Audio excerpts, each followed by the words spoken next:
तो भाई लोग कैसे हो आप लोग। तो स्वैलो स्टार के नेक्स्ट नोवेल के एपिसोड नंबर 278 में आपका स्वागत है। तो चलिए शुरू करते हैं, लेकिन इससे पहले अगर आपने मेरे चैनल को सब्सक्राइब नहीं किया तो सब्सक्राइब करके बेल आइकन दबाना ना भूलें। तो जैसा कि हमने पिछले एपिसोड में देखा कि लू फेंग की टीम गोल्डन पगोडा स्क्वाड्रन की तरफ निकल चुकी होती है और हमें सीन चेंज कर डार्क यूनिवर्स का सीन दिखाया जाता है, जहाँ पे यूनिमो प्लैनेट वही 50 टाइम लाइट स्पीड से ट्रेवल कर रहा था।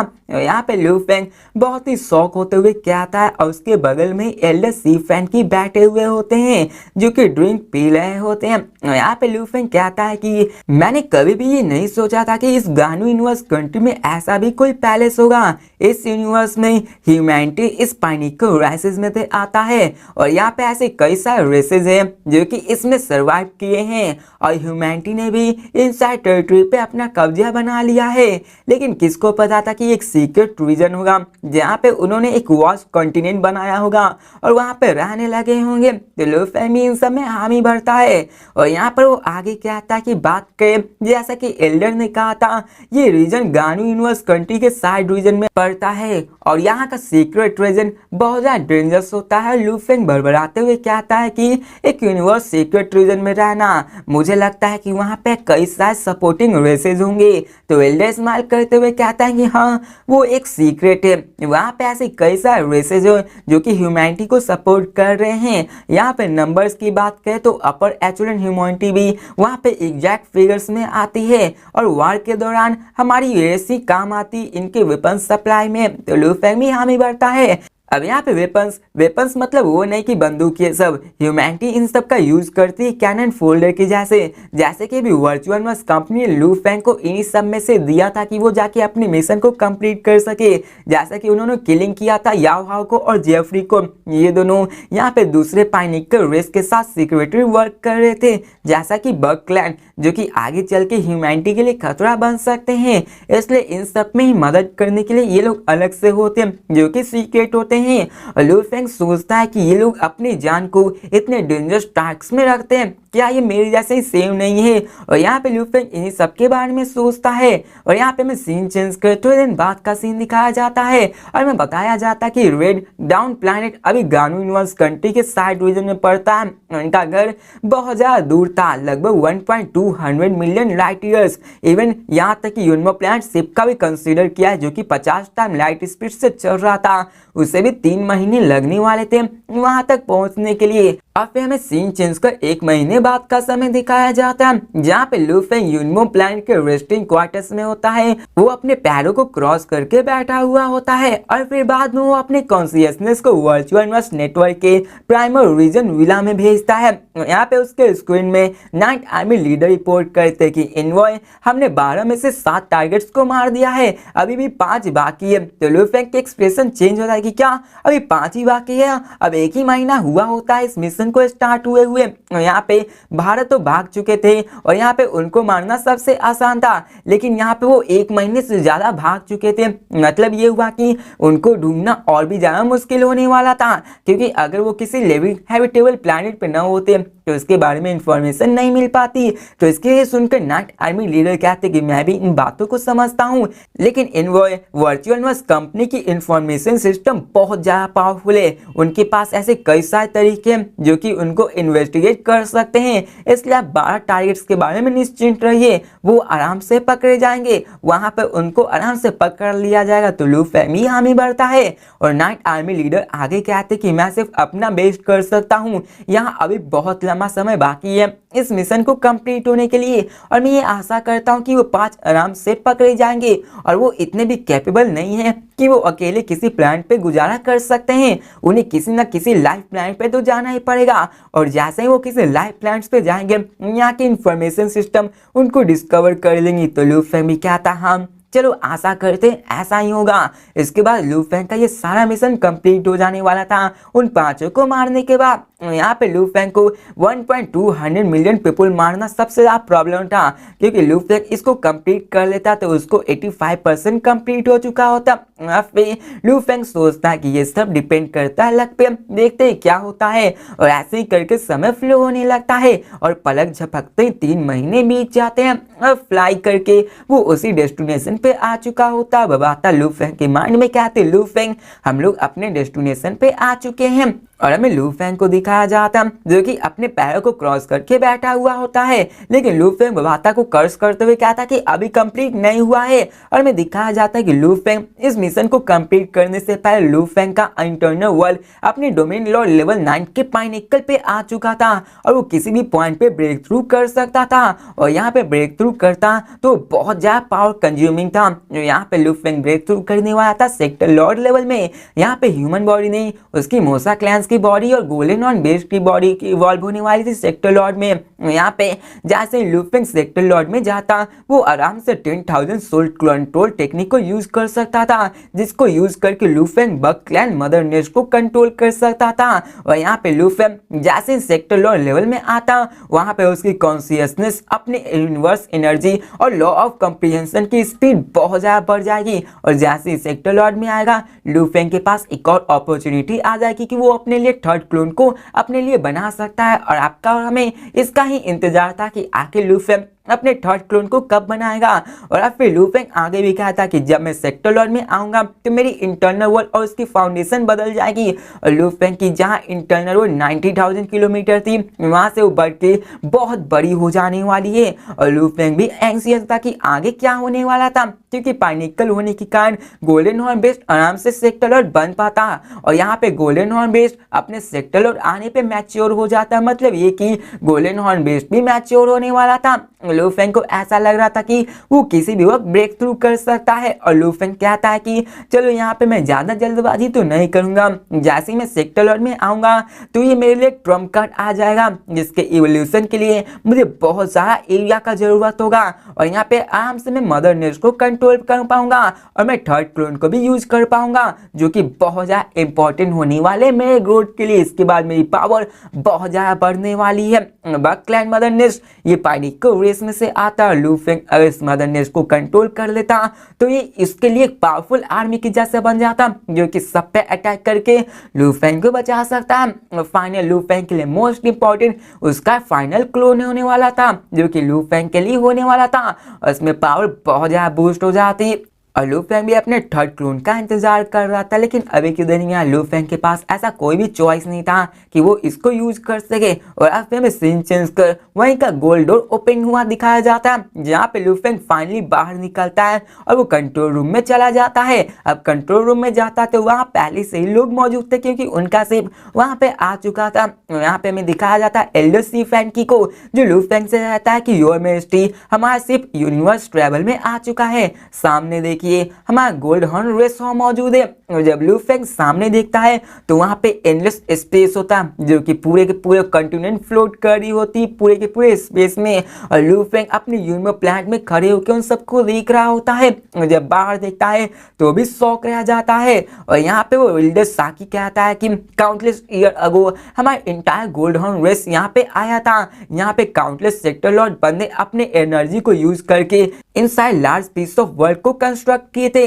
10,000 ट्राइब्स ने मिलकर, जिनमें काउंटलेस सेक्टर लॉर्ड थे, उन सब ने मिलकर ये किया था। और यहाँ पे इंस्टेंटली उन्होंने 100 मिलियन किलोमीटर बड़ा एक कॉन्टिनेंट बना दिया था। और इसमें बहुत सारे अंडरलाइन बीइंग मिलके यहाँ पे गॉड कंट्री बनाए, जो कि इस यूनिवर्स को एक जगह पे लाए। और यहाँ पे डॉन्स आयम, जो कि इन स्पेस में जितने भी कचरे थे, डेब्रिज थे, उन सबको हटाया गया और मिलियंस ऑफ किलोमीटर तक वहाँ साफ सफाया किया, ताकि यहाँ पे एक बड़ा सा कॉन्टिनेंट बनाया जा सके। और इसी कारण हमने यहाँ पे कॉन्टिनेंट बनाया है। यहाँ पे वो कहते हैं इसी कारण तो हमारे ये वर्ल्ड यहाँ पे मिलियंस ट्रिलियंस ऑफ ईयर्स तक सरवाइव कर पाया है, और इसे हम लेओस वर्ल्ड कहते हैं। अब ये सारी बातें सुनकर लू फेंग एकदम सा चुप हो जाता है। और लू फेंग उस पूरी के पूरे स्पेस को देखता है, जहाँ पे उसको देखकर ही लू फेंग शॉक होता जा रहा होता है।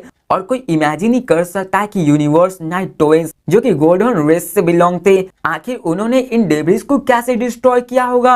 यहाँ पे डिस्ट्रॉय करके एक बड़ा सा स्पेस बनाना, यहाँ पे काउंटलेस अनडाइंग मेन के अपने गॉड कंट्रीज को मिलाकर एक बहुत बड़ा कॉन्टिनेंट बनाना, यहाँ तक कि काउंटलेस सेक्टर लॉर्ड मिलके यहाँ पे वर्ल्ड बनाना। न जाने इतना कितना ज्यादा एनर्जी की जरूरत होगी इस पूरे के पूरे कॉन्टिनेंट को बनाने के लिए। और यहाँ पे लू फेंग पूछता है कि आखिर इसका स्पिरिट लेवल क्या है, और वो पूछता है कि एल्डर सी फैन की आखिर ये लेओस वर्ल्ड कितना बड़ा है। तो एल्डर बड़े ही गर्व से कहते हैं कि यहाँ का पूरा ग्राउंड 300 बिलियन किलोमीटर मोटा है और उसकी डायमीटर 2.1 लाइट ईयर बड़ी है। अब यहाँ पे आप लोग अंदाजा लगा सकते हो कि ये कितना कितना कितना ज्यादा बड़ा होगा। और लू फेंग ये देखकर शॉक हो जाता है। और लू फेंग यहाँ पे पूछता है कि अगर ये वर्ल्ड इतना बड़ा है तो आखिर ये एक दूसरे से सेपरेट क्यों नहीं होते हैं। अब देखा जाए तो कोई भी कॉन्टिनेंट इतना बड़ा होने के कारण सेपरेट हो सकता है। तो एल्डर सी फैन की हंसते हुए कहते हैं कि लास्ट वर्ल्ड ये एक वेपन के जैसा है, और यहाँ पे जितने भी तुम लार्ज कॉन्टिनेंट देख रहे हो, जैसा कि तुमने वर्चुअल वर्स कंपनी हेडक्वार्टर्स को देखा है, वो भी एक वेपन की तरह ही यूज होता है। तो लू फेंग भी यहाँ में बढ़ते हैं। अब जितने भी सुपर कॉन्टिनेंट्स होते हैं, स्पेशली वो नॉर्मली जो कि स्पेस में फ्लोट कर रहे होते हैं, वो सभी बनाए गए होते हैं और ये नेचुरली फॉर्म नहीं हो सकते हैं। और बात करें सीक्रेट रीजन की, तो यहाँ पे कई सारे वंडर्स हैं जहाँ पे ह्यूज कॉन्टिनेंट्स आया करते हैं, और यहाँ पे एक सुपर कॉन्टिनेंट को बनाना ये बहुत ज्यादा मुश्किलों का काम होता है। इसलिए यहाँ पे वो कहते हैं कि एक नॉर्मल तरीका है जो कि यूनिवर्स कॉन्टिनेंट को यूज करके एक बड़ा सा वेपन बनाना, और इसी के कारण इन सब में स्टेबिलिटी और बहुत ज्यादा इटर्निटी तक सर्वाइवल का चांस बन जाता है। और वो कहते हैं कि थ्योरी की बात करें तो काउंटलेस सेक्टर लॉर्ड ने मिलकर यहाँ जो कि 10,000 ट्राइब से आए हुए थे, उन्होंने अपने पावर से इन इनॉर्मस कॉन्टिनेंट को बनाया था। और यहाँ पे आके अनडाइंग बीइंग क्यों आए थे, उनका क्या काम, जब सेक्टर लॉर्ड के बंदे इस पूरे के पूरे कॉन्टिनेंट को बना रहे थे, वो इसलिए क्योंकि यहाँ पे वेपन की जरूरत थी और अनडाइंग बीइंग आए हुए थे ताकि वो यहाँ पे वेपन क्रिएट कर सके। तो ये सुनकर लू फेंग स्टन हो जाता है।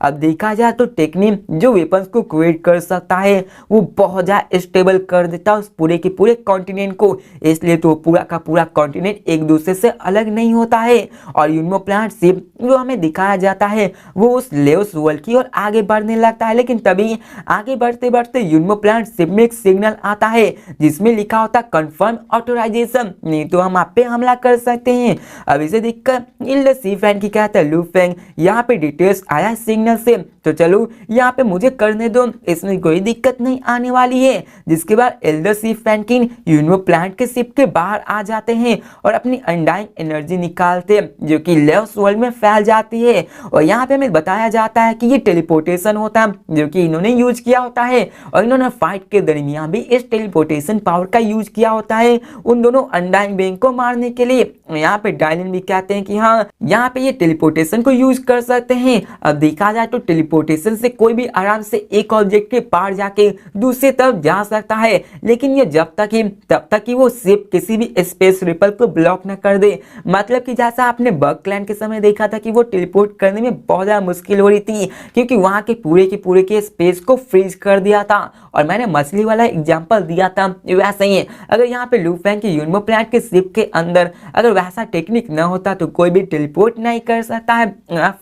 एल्डर सी फैन की थोड़ी देर बाद फिर से कंट्रोल रूम में आ जाते और स्माइल करते हुए कहता कि चलो हम लोग यहाँ पे अभी अंदर जाने वाले लेओस वर्ल्ड में बिना किसी अटैक किए हुए।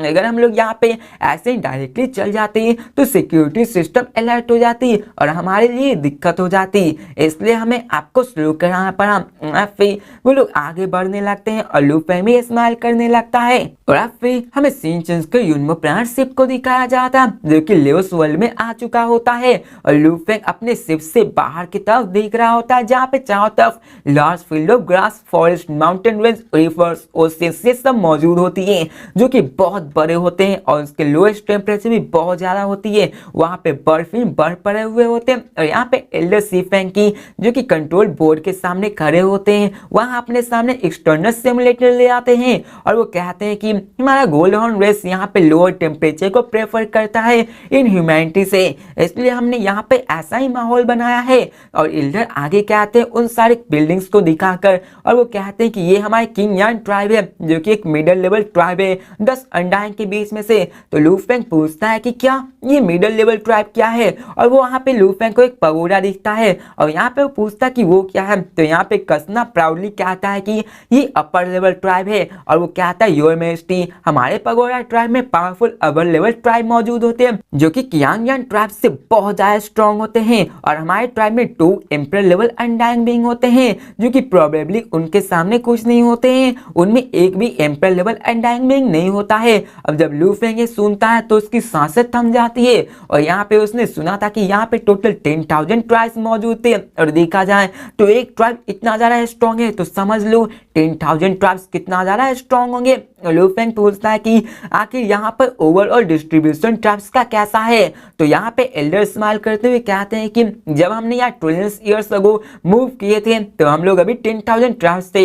अगर बात करें अभी के मर्तबा तो हम इतने श्योर नहीं है। यहाँ पे कई सारे ट्राइब्स हैं जो कि डिस्पर्स हो गए हैं, और कई सारे ऐसे भी हैं जो कि नए ट्राइब्स फॉर्म किए हैं, और ये लॉस ऑल ये बहुत बड़ा है, हम लोग श्योर नहीं है। अगर बात कर लेवल डिस्ट्रीब्यूशन की तो यहाँ पे tribes lower level, mid, upper level और हाईएस्ट डोइन लेवल ट्राइब होता है। तो लू फेंग जब सुनता है कि डोइन ट्राइब तो वो शॉक हो जाता है, और वो कहता है कि क्या यहाँ पे डोइंस के लिए भी ट्राइब है। तो एल्डर कहते हैं नहीं, यहाँ पे जो टॉप 10 ट्राइब्स होता है जो कि लेवस वर्ल्ड में है उन्हें ये टाइटल मिलता है, और ये सिर्फ टॉप 10 वाले को ही मिलता है जो कि ट्रिलियंस ऑफ ईयर्स से चलता आ रहा है। और ये टॉप 10 सभी डोइन स्टेशन एक साथ इंस्टीट्यूशन में रहा करते हैं, और यहाँ पे उन्हें एक स्पेशल प्रिविलेज मिलता है डोइन ट्राइब की तरफ से। तो ये सुनकर लू फेंग और डायलिन दोनों शॉक हो जाते हैं, और इसका मतलब ये हुआ कि उनके अंदर एटलीस्ट 10 डोइन्स तो होने वाले हैं अभी। तो अब यहाँ पे लू फेंग कहता है कि मैंने कभी भी एक्सपेक्ट नहीं किया था कि गानू यूनिवर्स कंट्री के साइड में एक ऐसा भी सीक्रेट रीजन है जहाँ का रेस इतना ज्यादा स्ट्रॉन्ग है। तो ये देखकर एल्डर कहते कि क्या आपको शौक लगा, ये तो कुछ भी नहीं है इसके शॉकिंग के आगे।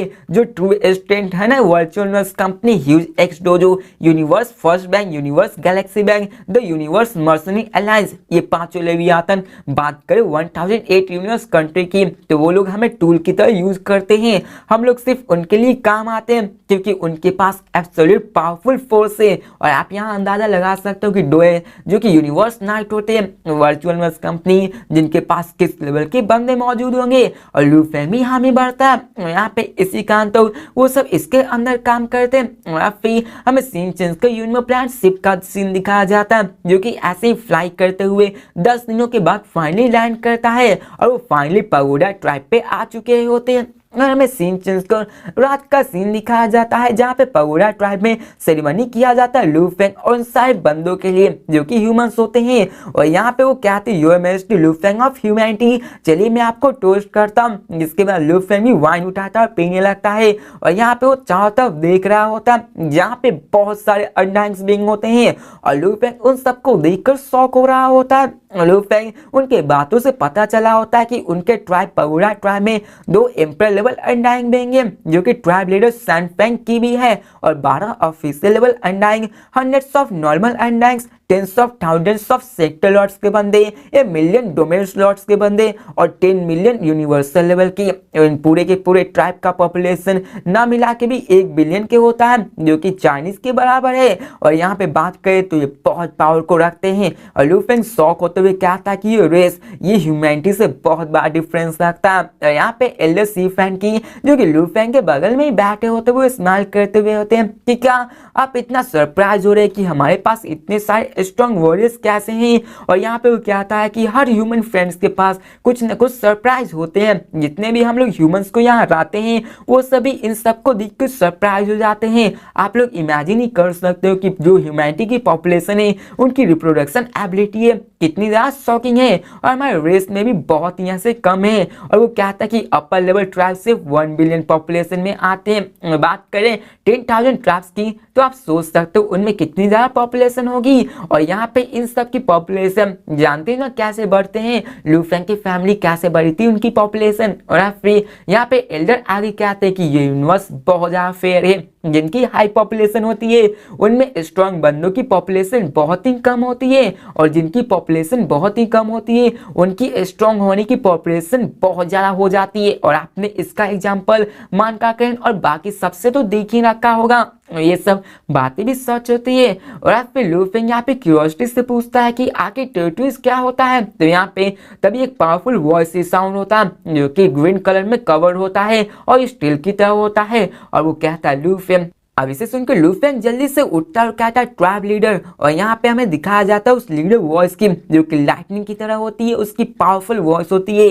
और वो कहता है कि मैंने ऑलरेडी पर्सनल लेटर ले लिया जो कि एल्डर सैंडपिक ने मुझे दिया होता है, और तुम सैक्रेड सिटी की ओर जा सकते हो। अब यहाँ पे सैक्रेड सिटी में जाना बिना लीडर के परमिशन के कोई भी नहीं जा सकता है, और सैक्रेड सिटी वही होता है जहाँ पे डोइंस रहा करते हैं, और लूफिंग उन्हीं के अनुमति से वहाँ पे जाके सैक्रेड टैबलेट्स को पढ़ सकता है। अब इस बात को सुनकर लूफिंग स्माइल करने लगता है। अब उसको देखते हुए कहते हैं लीडर कि तुम हमारे पगोड़ा ट्राइब के अच्छे दोस्त हो, इसलिए तुम्हें शुक्रिया करने की कोई जरूरत नहीं है। फिर लूफिंग इस्तेमाल कर तो रास्ते में सीन चेंज कर यहाँ पे इन सारे पूरे पगोड़ा ट्राइब को दिखाया जाता जो कि ह्यूमंस के प्रति बहुत ज्यादा रिस्पेक्टफुल और पैशनेट होते हैं, क्योंकि यहाँ पे ज्यादा ह्यूमंस नहीं आया करते, और जो भी यहाँ पे आते हैं वो एब्सोल्यूट जीनियस से माने जाते हैं या फिर वो पावरफुल बैकग्राउंड से आते हैं जो कि ट्रू एक्सीलेंट फिगर से होते हैं। लूफिंग यहाँ पे इस पगोड़ा ट्राइब में 2 दिनों तक रहता है।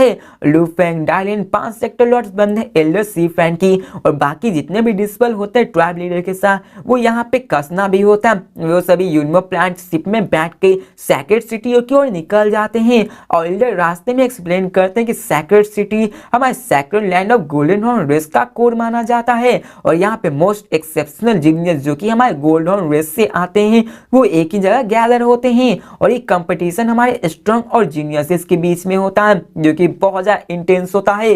और हमारे सेट में ही ऐसे कई सारे स्ट्रॉन्ग वॉरियर्स होते हैं जो कि अपने डिस्पल को एक्सेप्ट करते हैं, और फिर वो आगे कहते हैं कि सैक्रेड टैबलेट ये हमारे कोर में ही मौजूद है, और सैक्रेड सिटी में जो सेक्ट मौजूद है वो हमारे जी लुओ डुओ के फैमिली से ही बने हुए। और हमें लूफिंग की यूनिमो प्लांट शिप को दिखाया जाता है जो कि उसी सैक्रेड सिटी के कोर में जाने लगता है। और जब लूफिंग ने पगोड़ा ट्राइब को छोड़ा था तो लाइट स्पीड से फ्लाई कर रहे होते हैं, और यूनिमो प्लांट शिप के एडवांस टेक्नोलॉजी के कारण वो बाहर जितने भी चीज हो रहे उन सबको रिकॉर्ड कर पा रहे थे, और लूफिंग, डायलिन ये सभी उन सब बाहर की तरफ देख के उन सब के कल्चर को समझ रहे थे। और यहाँ पे 18वें दिन का दिखाया जाता है जहाँ पे अभी वो फ्लाई कर रहे होते हैं और वो बस पहुंचने ही वाले थे सैक्रेड सिटी में। अब लूफिंग अपने रेस्टिंग क्वार्टर्स में होता है, और जब वो बाहर आता है तो वहाँ पे वो देखता कि एल्डर सी फ्रैंक की वहाँ पे सामने फुटेज चढ़ाए हुए होते हैं, और वो क्यूरियोसिटी से पूछता है कि यहाँ पे रास्ते में यहाँ पे ऐसे कई सारे बैटल्स हो रहे थे और वो एक दूसरे को मार रहे थे, आखिर यहाँ चल क्या रहा है।